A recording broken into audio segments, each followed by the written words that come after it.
No longer can the Democrats play or even remotely act like they're not doing everything that they're told to do by their sugar daddy, George Soros, who just, as you see this article says, has decided he's going to pump $10 million into Gavin Newsom's gerrymandering attempt to steal Republican seats in California. So you got the super left-wing radical extremist super billionaire George Soros specifically, personally, putting up money to help California gerrymander even more than they already have, because remember, they already cut it up and their districts are in heavy, deep blue left-wing districts. And the conservative ones are really expanded. They're super big and they don't have a lot of little districts in it like the deep blue ones do. And so no longer can they play like they're not working for this man and they're not all puppets of his program and his regime, because now the mask is coming off. So in this video, I'm going to show you where they have proof that not only is Soros funding this, but it's going to show how USAID played a huge part in all of this and how it's rippled so far all across not just the country, but throughout the world. So check this out. Now get back to this article. So now Gavin Newsom, and we know, you ever seen that movie with Christian Bale, American Psycho, where he's like the slick looking, successful guy, good looking guy, but at night he just takes people and just mutilates them? That's Gavin Newsom. Because when you look at his Cheshire grin, there's no sense of sincerity anywhere. This man is a super grifter. And there's a reason why he's so supportive of George Soros. Matter of fact, it may be easier to see. You may see it better if I just leave it like this. You see this here? This here, let me enlarge it some. This is the donation sheet for Gavin Newsom. And I'm going to hit this and I want to take a look at it. Money to candidates. George Soros. Stop the Republican recall of Gavin Newsom, $500,000. Soros, Gavin Newsom, $250,000. Soros, Gavin Newsom, $250,000. Soros, Gavin Newsom, $28,000. Gavin Newsom, $28,000. This is all just months. Gavin Newsom, $25,000. Gavin Newsom, $21,000. And it goes on and on and on. So there's no wonder why when he says jump, Gavin Newsom has to say how high. He's probably his single biggest independent donor that he has. But that's just one piece of it. Fox News went out to LA with all of these uprisings that have been going on. And pay attention to this because it all plays a part. I'm going to tie it all back in. I want you to check out this report by Fox News, who are down in LA with these encampments, and listen to what they say and what they found out. And then remember, I'm going to tie it all in with actual data and proof. Check this out. Cheap tents. I mean, these are industrial type of tents. Yeah, I did stories about, there's so much money behind this. You're just looking at a tip of the iceberg. That's right. That kept these protests alive, across the country. William, can you go over? Isn't going away. Right. Tell us the program. You did a great piece on all the funding, the Rockefellers, the Ford Foundation, the different groups that funded all this. Could you talk about it? Yeah, so we started, where's the money coming from for the Students for Justice in Palestine and the committee, the U.S. Committee for Palestine, these kind of things. And what you find is layer and layer upon foundations, shell companies, very difficult to trace because unlike a 501c3 where there is a paper trail to be able to see where the money came from, where it goes, that doesn't exist. There's dark money around here. There's 50, 60, 70 foundations that give money to the Tides Foundation. I don't want to get too deep into this. That's Soros. Then they filter out the money. Right. Well, there's an open society, and Soros gave about $700,000. I believe the Rockefeller Brothers Fund was $500,000 over the last 3 years to some of these foundations that funnel money out to groups like this. But anyways, go ahead. So as you heard the man is remarking on, these people out there in these encampments have industrialized tents. They have canteens. They have all types of supplies. Now, if these people are supposed to be some homeless and unemployed, some seniors, how are they all getting the money? And where are they all getting the exact same encampment tents from and the same signs and the same T-shirts? Who's funding that? It costs money to make T-shirts, signs. It costs money to get that many, a whole bunch of industrialized encampment tents into a said location. Who's bringing it in? Now, you heard this gentleman speak about Open Society and the Tides Foundation. Now, I want you to check out this testimony that I found by this gentleman. I'm not sure if it even says his name. He says it at the very beginning, but it's going to talk about how this money has been flowing and who the Open Society is and the Tides Foundation is.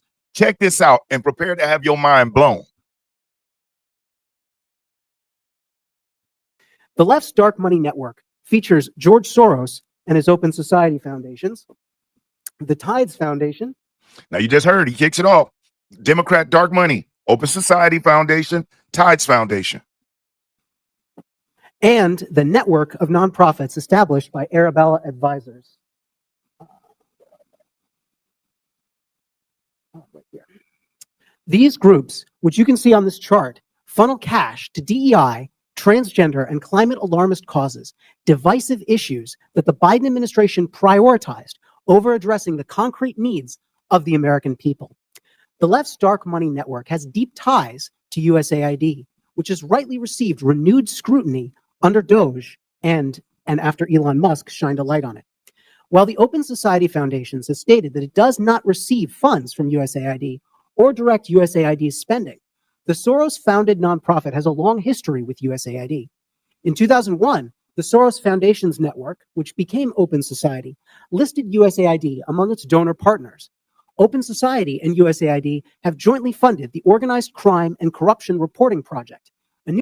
So Open Society, which was the Soros Foundation, changed their name, has USAID as a donor partner. If you're enjoying this video, do me a solid, hit that thumbs up, because I'll never ask you for anything like a Cash App or a Super Chat, but you hitting that like button, it does help get the video out there. And if you aren't subscribed to the channel, subscribe. And whether you're already subscribed or subscribing now, make sure that you hit the notifications and select all. That way, YouTube will notify you the next time I upload new videos. A donor partner.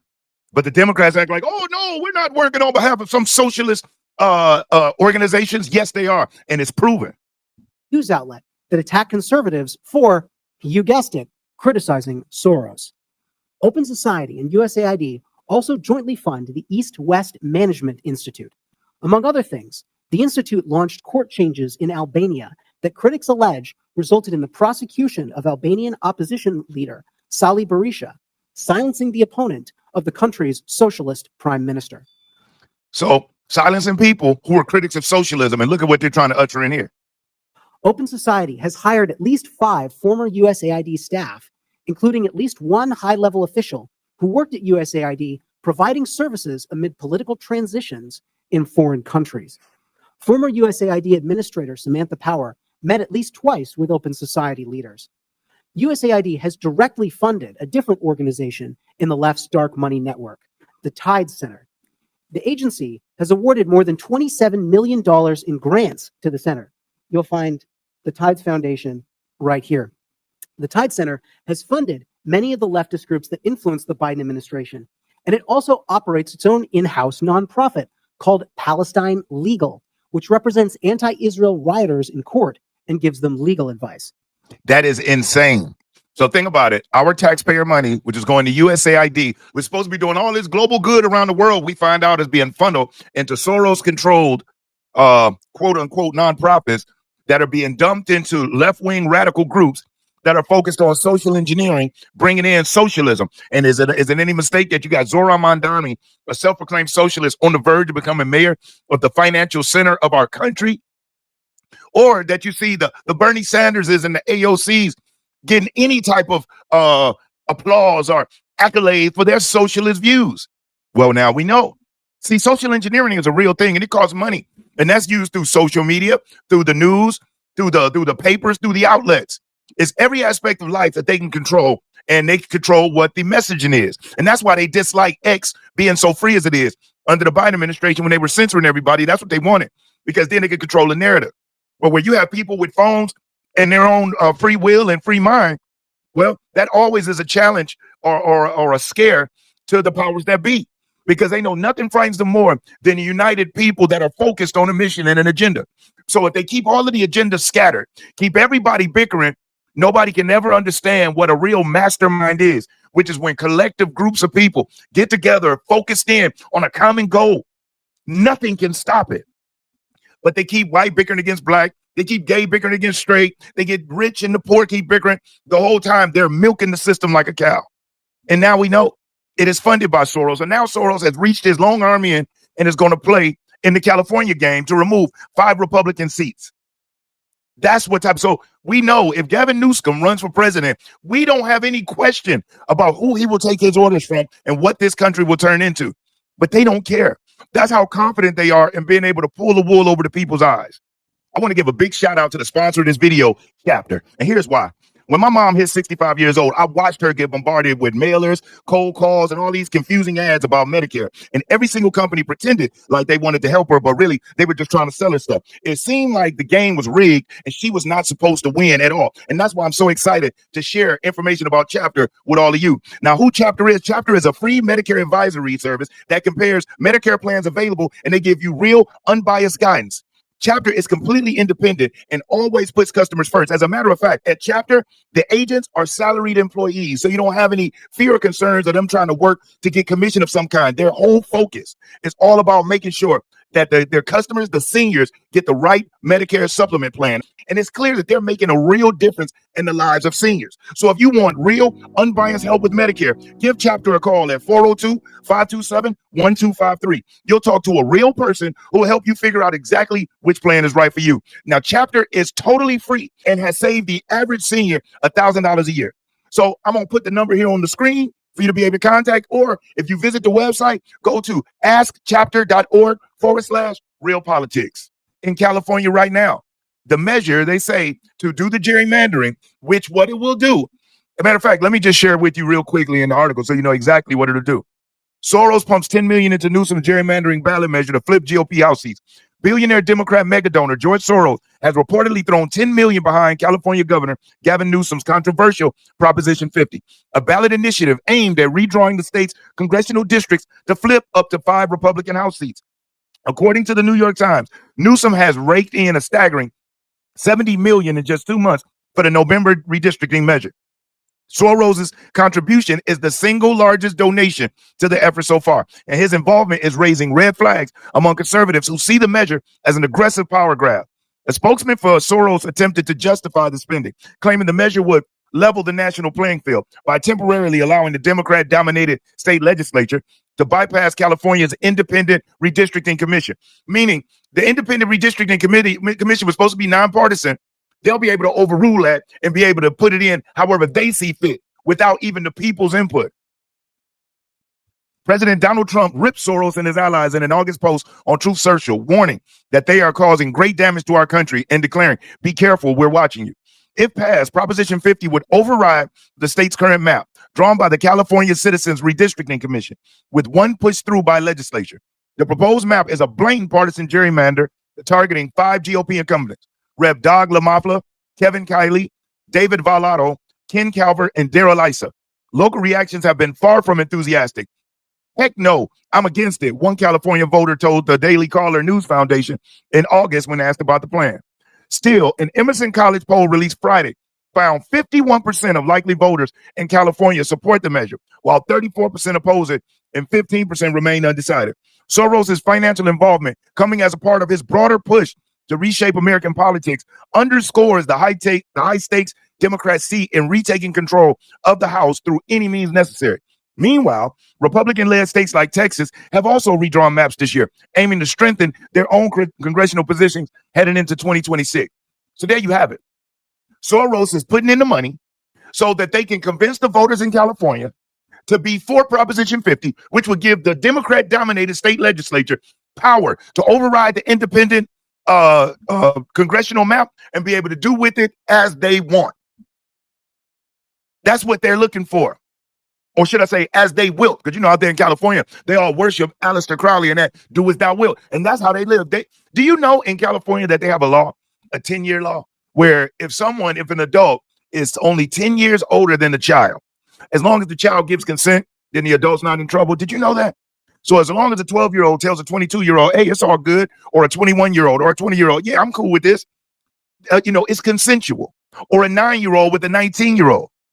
Look it up. It's real. That's what's coming out of there. And these are the things being pushed by Soros-minded people. Their objective is to destroy the fabric of this country, to get rid of religion. That's why they attack Christians. And I've said this in other videos. Did you know that in record contracts, it says that rappers and singers cannot say the name of Jesus specifically? Don't say Muhammad. It doesn't say Buddha or Krishna. It says Jesus. That ought to let you know there must be some power in that name. And they're so afraid of it that it's in a contract saying if you use it, you will be punished. But I just wanted to bring you this information to let you know what's going on in California and how this could ripple across the country. Because them picking up those 5 more seats means that, that's 5 more seats that the Republicans in Texas is doing a good job. But it's going to force other Republican states to go back and redo their maps. Remember, Republicans are in control, and we have to seize the moment and not be weak and be, we're not going to do what they do. These people don't care. And if they regain control of the House, President Trump's whole agenda is over. We know that. We saw what they did in his first term when they retook the House going into the back half of his first term. I mean, I'm talking about stopped and steamrolled everything. So I just wanted to bring you that information and make you aware that Gavin Newsom, and we all knew it, but now it's verified, is a puppet of George Soros. And this is what they're doing out in California. So if you've hung out with me up to this point, I want to say thank you from the top and bottom of my heart. Also, if you haven't already, hit that like button. If you aren't subscribed, subscribe. And as always, most importantly, I want you to stay safe and you be great. I'm Brian Maxwell saying I look forward to seeing you at the top. Over and out, y'all.